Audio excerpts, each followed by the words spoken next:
Ça y est, voilà, je lance mon petit enregistrement. Rebonjour Samuel, merci pour ta réponse. Donc on est à l'épisode 2 en ce qui me concerne. Je ne sais plus exactement comment tu fais tes numérotations, mais ce n'est pas très grave, on va essayer d'avancer.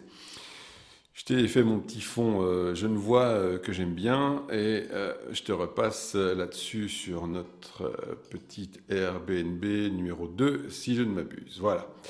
Il y avait pas mal de choses à dire, mais là encore, je crois bien que je ne veux pas éterniser le débat, et il me semble pas inintéressant juste pour relever dans ta réponse que si, Einstein, indubitablement, nous parle de ce qu'il appelle en fait l'expérience et pas simplement l'expérimentation. Quand tu regardes la source anglaise de la référence, qui est la source d'origine, le patron ici, Einstein, dit ceci, il dit « The only source of knowledge is experience ».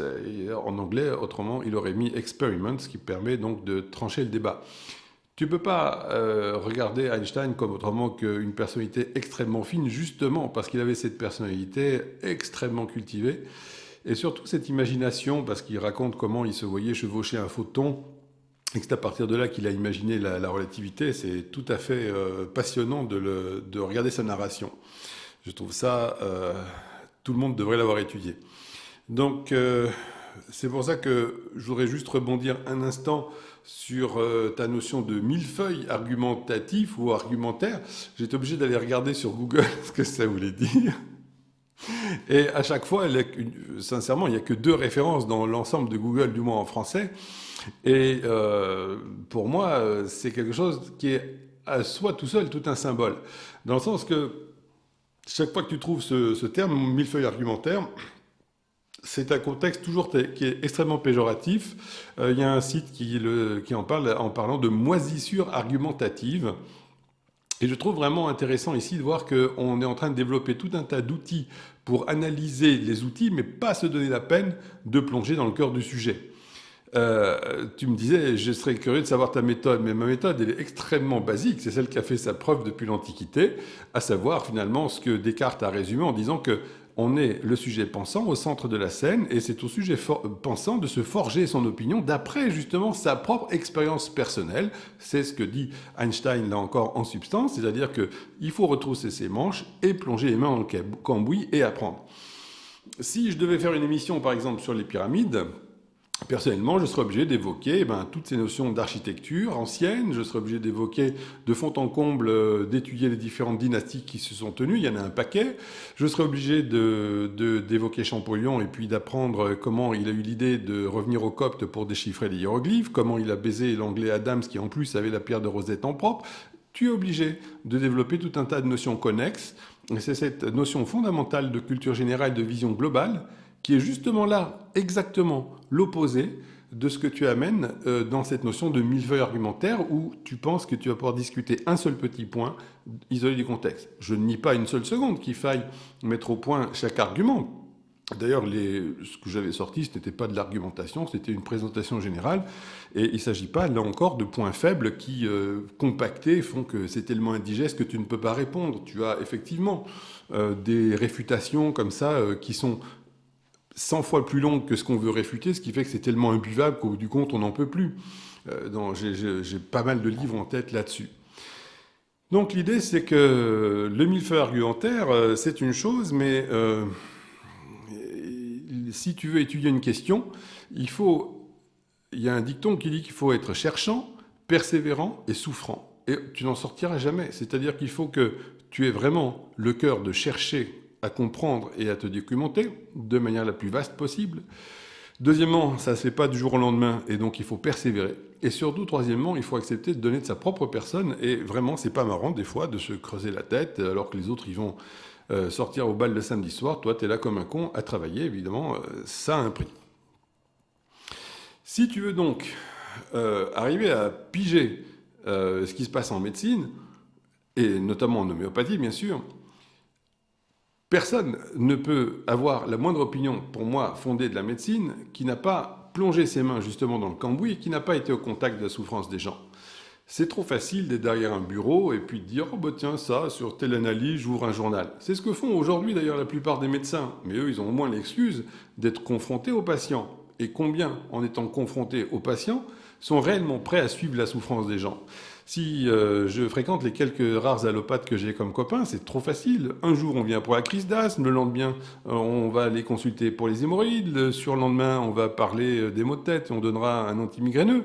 C'est tellement facile de voir que tu sanctionnes, tu saucissonnes les patients en autant de symptômes, tu donnes autant de drogue et ciao, cassez-vous, revenez demain, l'affaire est dans le sac. Je ne peux pas appeler ça de la médecine et effectivement, je ne me prive pas de le dire.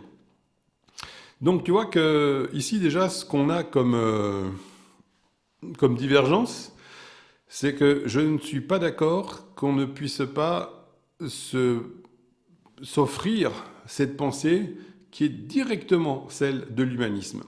Quand tu prends un type comme de Vinci, par exemple, ben, il était aussi bien médecin, architecte, tout ce que tu veux. Alors bien sûr, avec des limitations, j'imagine bien qu'il ne pourrait pas passer son diplôme médical à l'heure actuelle. Mais le problème est que tu te retrouves devant une situation où aujourd'hui, à force d'hyper-spécialisation, tu n'es plus capable de voir la vue d'ensemble. Début 45, les Allemands, pour la première fois, ont eu l'idée de regrouper leurs états-majors, celui de l'Est et celui de l'Ouest, jusqu'à ce qu'ils se rendent compte de manière catastrophique qu'a été la réalité du front. Ben, c'est vraiment ça, cette notion d'hyper-spécialisation. Tu perds complètement de vue ce que tu es en train de faire en étant hyper-spécialisé. Qui plus est, on soulève ici, du coup, cette vision réductionniste qui est parfaitement adaptée à l'étude du monde inanimé. J'imagine très bien que si je veux ouvrir ma souris ici, ben je vais pouvoir la démonter, voir comment elle est fabriquée, etc. En d'autres termes, cette vision réductionniste, elle a porté des fruits merveilleux dans la découverte du monde inanimé. Mais quand tu cherches à prendre cette méthode réductionniste pour l'adapter au monde du vivant, c'est là que ça commence à déconner, parce que le monde du vivant, je suis désolé, réductionniste ne permettra pas de l'appréhender. Le seul intérêt, dans tous les sens du terme intérêt, de la vision réductionniste, c'est qu'elle est parfaitement adaptée à la vision industrielle. Parce que quand tu as une industrie, ben, tu vas découper, c'est Taylor qui a montré ça, bien sûr, hein, la fameuse Taylorisation, tu vas découper en autant de processus pour finir par fabriquer, mettons, ta bagnole qui va sortir des ateliers. C'est parfait. Et effectivement, quand tu penses que c'est aujourd'hui une industrie qui est en train de gouverner la médecine, il est logique que la vision de la médecine devienne une vision industrielle, c'est-à-dire complètement réductionniste. Je précise, avant que là-dessus tu ne rebondisses, que je ne nie pas une seule seconde la science. Je prétends, excuse-moi, aussi d'être de formation et je défends farouchement la culture scientifique. Pour moi, c'est toujours intéressant de savoir à quoi servent les mitochondries, comment est le cytochrome P à l'intérieur, comment tout ceci est fabriqué. Même à chaque fois qu'on va découvrir quelque chose, ça va susciter au moins 100 nouvelles questions. Regarde ce qui s'est passé pour l'ADN, par exemple. On a découvert l'ADN, Watson et Crick ont eu leur prix Nobel. Résultat des courses, on a tous cru que c'était magnifique avec l'ADN, on allait tout comprendre. Alors très bien, on a décrypté le génome humain, et où est-ce qu'on en est exactement? Ah ben on se rend compte que tous les gènes sont tous plus ou moins intriqués les uns avec les autres, et que tout est fait pour qu'il n'y ait pas de mutation. On se rend compte que l'expression des gènes elle-même, elle va être totalement modulée par les histones. Donc un petit peu, toute l'image qui vient à l'esprit, c'est comme si on avait un piano et qu'on va avoir des touches, mais on ne sait pas quelle est la mélodie qui va être jouée. Donc le fait de connaître les touches ne nous arrange pas pour connaître la mélodie. Donc c'est passionnant, et à chaque fois, c'est de la science. C'est une connaissance générale. Mais là encore, moi en tant que médecin, je te dis, qu'est-ce que ça va nous permettre de faire pour guérir les gens? Alors, du coup, tu me posais la question à laquelle je vais répondre sur la conviction sur l'effet de l'homéopathie, mais Samuel, je crois que l'échelle que tu me proposes est carrément trop petite. Là, derrière, tu as la photo de l'Himalaya qui me convient très bien pour te donner une échelle. Sur 0 à 1 milliard, je suis sur 1 milliard. C'est quelque chose que j'aimerais te montrer. C'est l'espèce d'émerveillement que tu as. Et tous ceux qui ont appris correctement l'homéopathie partagent cet émerveillement ensuite. C'est le résultat qui est tellement rapide, tellement complet, tellement quelque chose, je dirais, d'étonnant, que tu gardes une âme d'enfant et tu dis, waouh, en 30 ans de bouteille, tu continues d'être émerveillé parce que tu vois l'effet quasi instantané du médicament que tu vas produire. Alors bien sûr, attention, là je te parle d'homéopathie, tu m'interviews sur l'homéopathie, je te parle pas des charlots nombreux qui prescrivent des globules. Je te parle de la véritable homéopathie, c'est pour ça que je t'avais dit qu'il fallait définir l'homéopathie aussi. Alors bien sûr, du coup, dans une société qui est sur la culture du relativisme, où chacun a sa petite opinion, et qu'on va tous se respecter les uns les autres. Ça s'appelle en fait techniquement de l'irénisme. Où sont les hommes engagés? Eh bien justement, ceux qui ont vu l'homéopathie, ces résultats, sont obligés de devenir des hommes engagés. Tu me regardes, je deviens de plus en plus monobloc. Ça ne veut pas dire que je refuse la discussion, au contraire, je désire que partager ce que j'ai découvert. Et par rapport à nos confrères médecins, c'est comme s'il y avait une rivière et que nous, on avait tous été élevés sur une des berges de cette rivière. Et je dis juste une simple chose. Les mecs, rejoignez-nous, faites la traversée et venez voir ce qu'on a de l'autre côté de la rivière. Là encore, la question intéressante, c'est que quel niveau d'engagement, toi, tu as sur une idée où tu serais prêt, s'il y avait lieu, à sacrifier ta vie? Il n'y a pas beaucoup d'hommes aujourd'hui qui sont capables de ça, me semble-t-il. Normalement, ce qu'on attendra d'un homéopathe, c'est justement la hauteur de cet engagement. Engagement qui fait que je pense que tu as vu un petit peu ce qui explique parfois la vivacité de certaines de mes réactions, parce qu'au bout de 30 ans d'insultes, c'est difficile à gérer. Tu vas encore passer les colibés, les ricanements, parce que qui te soutient? Les patients. Parce que tu as les résultats, et les patients accourent. Ici, je suis au Maroc, à Agadir, et je passe quelques jours au soleil, et je vois de près la réaction des locaux, qui n'avaient pas la moindre foutue idée de ce que c'était que l'homéopathie. Et donc, ils ont essayé, et tu vois maintenant le bouche-oreille qui fonctionne, avec les résultats qui sont frappants sur toutes sortes de pathologies, qui passent de la gangrène au diabète, par les migraines, enfin, tout ce que tu pourras imaginer. Et les gens, unanimement, vont revenir en disant, écoutez, c'est super, parce que alors là, du coup, on dépense plus d'argent en médicaments. Parce que là, il faut vraiment que tu vois qu'ici, les gens ne sont pas du tout remboursés. Ils n'ont pas un centime pour payer leurs frais. Et donc, qui est-ce qui a raison face au patient? C'est celui qui va proposer, là encore, le traitement le moins toxique, le plus rapide et le moins onéreux. Ça s'appelle l'homéopathie, tout simplement. À cet égard, du coup, je voudrais arriver à soulever le problème de la preuve. Parce que ce que je te raconte, dans le fond, ça peut être, je peux être complètement dingue, je peux être mythomane, je peux être un falsificateur, tout ce que tu pourras imaginer. Dans le fond, pourquoi tu vas me croire moi? Alors déjà, tu as quelques indices du fait que, contrairement, je ne sais pas moi, à la lecture dans le blanc d'œuf ou à l'astrologie, tu peux toujours avoir des tournures, on va dire, cryptiques qui font que l'astrologue va plus ou moins retomber sur ses pattes, ça ne mange pas de pain. Mais en ce qui concerne la médecine, le résultat, il est on ou il est off. C'est-à-dire que soit tu as un résultat, et il doit être le plus brillant possible pour frapper les patients, qui dès lors deviennent justement les premiers à soutenir l'homéopathie. Soit tu n'as pas de résultat, la sanction clinique, elle tombe très vite. À la rigueur, peut-être qu'on pourrait imaginer qu'un mec avec des bougies, un turban et une boule de cristal puisse sélectionner une clientèle de gens parfaitement frappés à leur tour et les convaincre qu'il les a améliorés et qu'il a influencé le patient pour arriver à lui faire ressentir un certain mieux-être. Pourquoi pas? Mais là encore, tu remarqueras que je ne boxe pas dans cette catégorie. Donc j'en reviens à la notion importante de preuve. Je t'ai sorti ici un petit fragment d'article qui vient du site Bastamag où on peut trouver un article qui s'appelle, enfin une série d'articles Pharma Papers, je crois. Je t'en recommande chaudement la lecture pour que tu mesures un petit peu la situation de la médecine et relativement de la médecine, l'homéopathie. La question est que si tu additionnes le chiffre d'affaires mondial, j'ai dû dire en France, ici je m'excuse, j'ai fait une erreur, c'est une coquille dont on voudra bien me pardonner. L'idée c'est le chiffre d'affaires en milliards d'euros, additionné de toutes ces compagnies, arrive à un peu moins de 200 milliards. Je ne sais pas quel est le budget de l'Europe, mais à mon avis, on doit être loin devant. En tout cas, ce sera intéressant d'établir des comparaisons. Je ne peux même pas imaginer ce que ça représente comme chiffre d'affaires, 170 milliards d'euros. Donc, tu peux quand même concevoir que tous ces gens qui partagent les mêmes intérêts puissent tous aller au club de golf en même temps, coucher ensemble, le cas échéant, bien entendu, et surtout tout faire pour pérenniser leurs profits qui sont absolument délirants. Là-dessus, Boiron est listé, ça m'a fait marrer. Et Boiron fait un chiffre de 0,6 milliards, c'est-à-dire, si je ne me suis pas trompé, 0,03%. Et alors, dans ces conditions, c'est quand même amusant de constater que tu as une campagne de folie qui dit « Ah, dérembourser l'homéopathie !» Est-ce que ça te semble vraiment justifié, eu égard, premièrement, à ces chiffres? Et deuxièmement, tu comprendras que le problème de la preuve, c'est comme je te l'ai expliqué déjà dans l'une de mes 3 émissions, tu te rends compte que même les gens qui restent honnêtes, et heureusement il y en a, dans le système, sont tellement écœurés. On a 2 grands directeurs de journaux, tu as les noms dans mes émissions, qui ont écrit que les différents papiers qu'on leur soumet dans les grandes revues médicales, il y en a au moins 1 sur 2 qui sont complètement trafiqués, et probablement le chiffre va bien au-delà.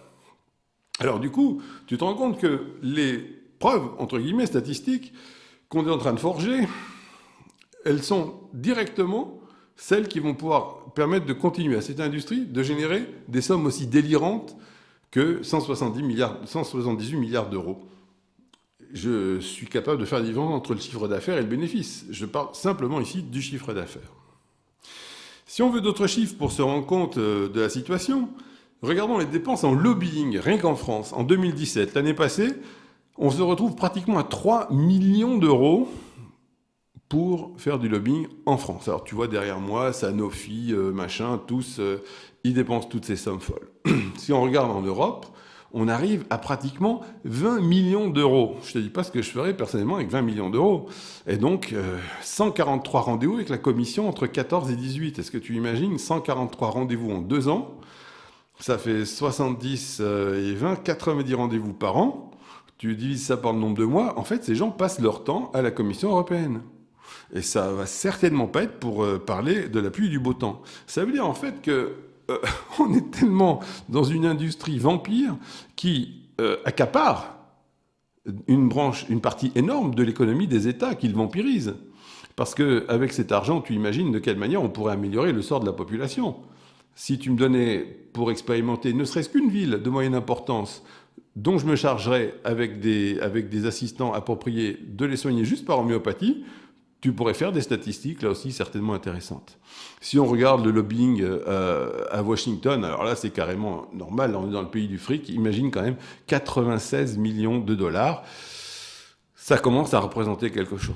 Donc ici, tu te rends compte que l'homéopathie ne pèse pratiquement rien, mais pourtant, c'est leur bête noire. Par exemple, tu remarqueras qu'il n'y a aucune action contre, je ne sais pas, moi, les médecines parallèles, orthogonales, là, qu'on s'appelle les autres, soignez-vous par les bonnes plantes et les tisanes.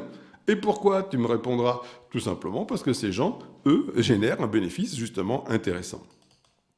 Donc ici, pour gagner du temps, la question que je me pose, c'est qu'est-ce qu'on peut faire pour aller au cœur de la cible?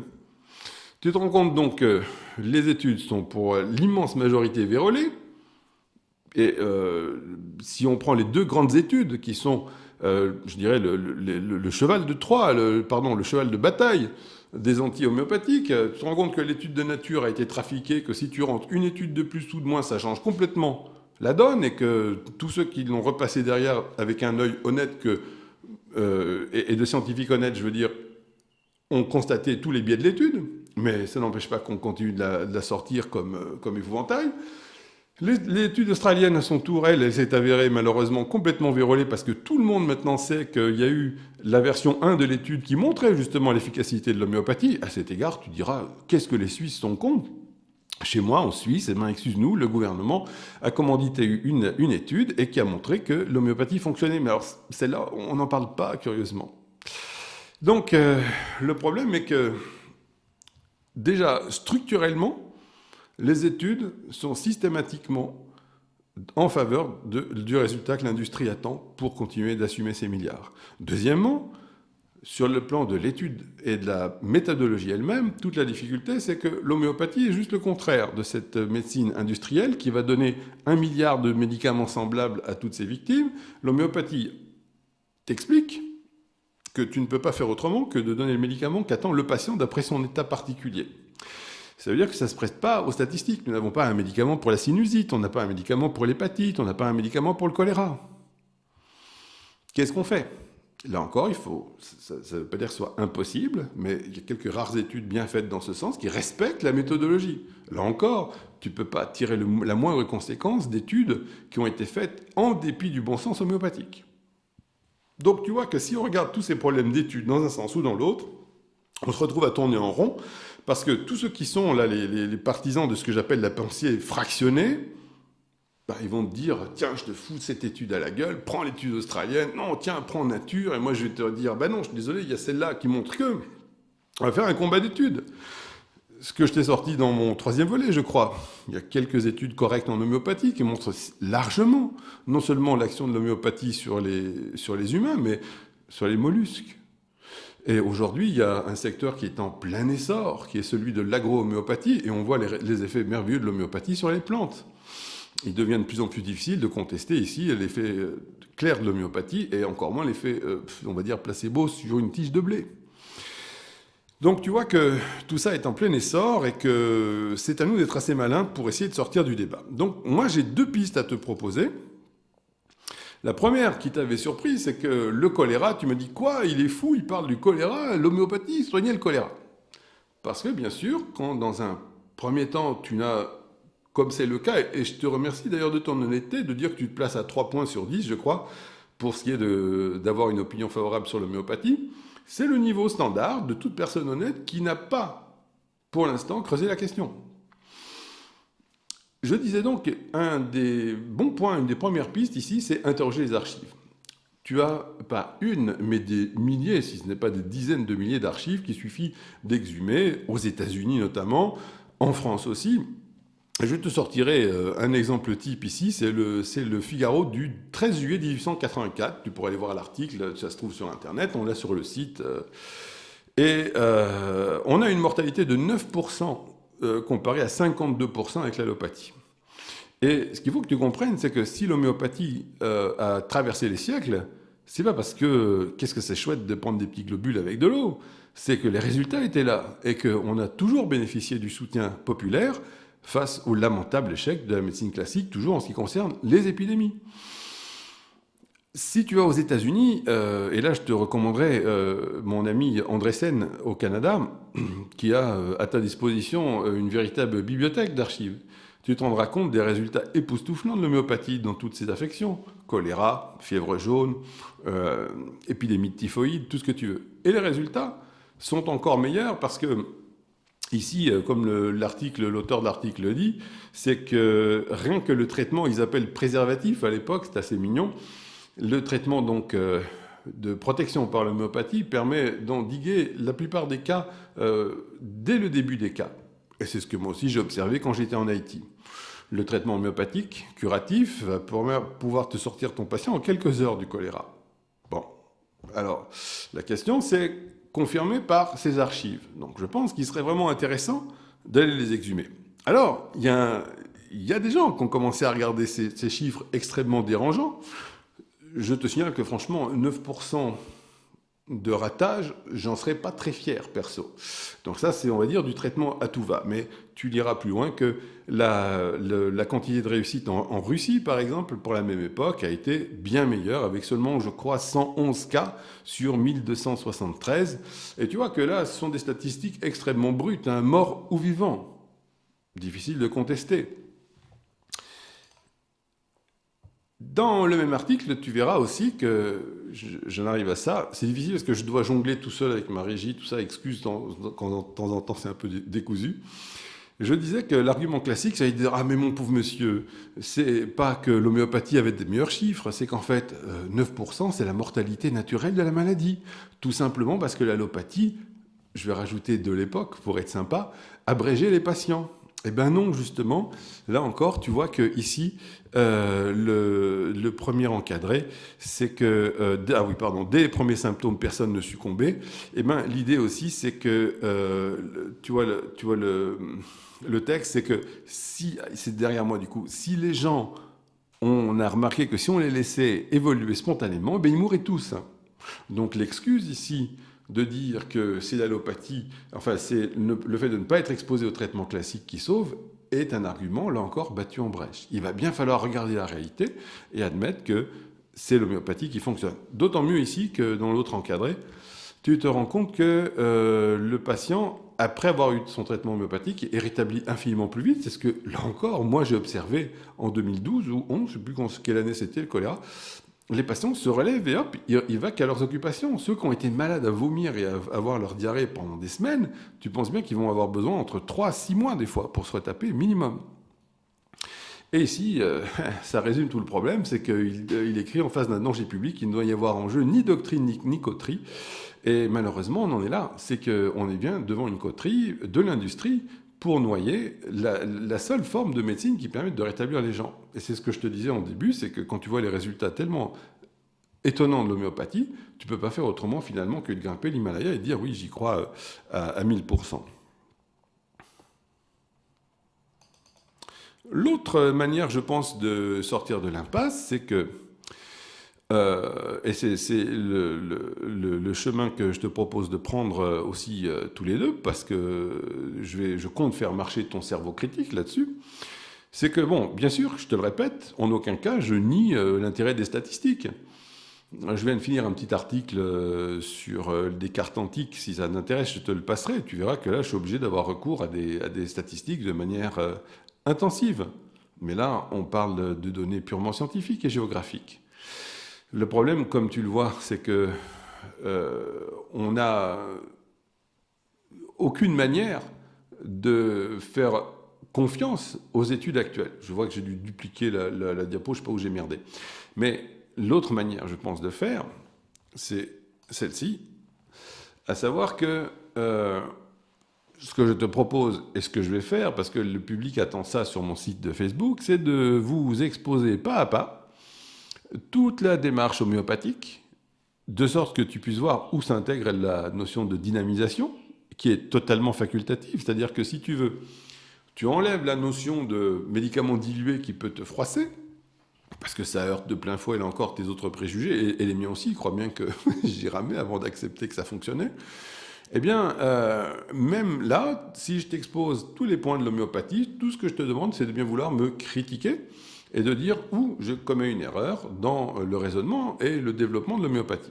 Personnellement, l'autre là derrière, le mec Hahnemann, ça va faire 30 ans que j'ai cherché à le coincer et je n'y suis, je dois dire, pas encore vraiment arrivé. Donc, c'est ce que je te propose en suggestion ici aujourd'hui. Tu peux aller chercher toutes les archives et te retrouver, je pense, totalement édifié par la réalité qui va t'apparaître, à savoir les guérisons et le score de l'homéopathie absolument terrifiant. Et ces archives, sinon, peut-être que tu vas me dire qu'elles sont toutes fausses aussi. On n'a pu les verrouiller. Enfin, je te laisse analyser tout ça. Et deuxièmement, la seule manière, je crois, utile de progresser, ça va être de plancher sur l'homéopathie. Alors, sauf erreur, c'est vendredi soir, on est jeudi, donc demain soir, 19h30, sur Facebook. Si tu as l'opportunité d'être là, je te passerai un lien Zoom pour qu'en direct, tu puisses commenter et surtout me contredire. Je t'ai fait arriver dans ta boîte aussi le PDF de cet exposé. Donc, tu as tout le temps de préparer tout ce que tu voudras comme contre-argumentation. Ça sera très sympa. Et donc, j'espère vivement que tu seras là. Voilà. Bon, ben, je crois que c'est tout ce que j'ai à dire pour aujourd'hui. Voilà. Je fais encore ma petite magie informatique. Sam, je te salue bien et à la prochaine.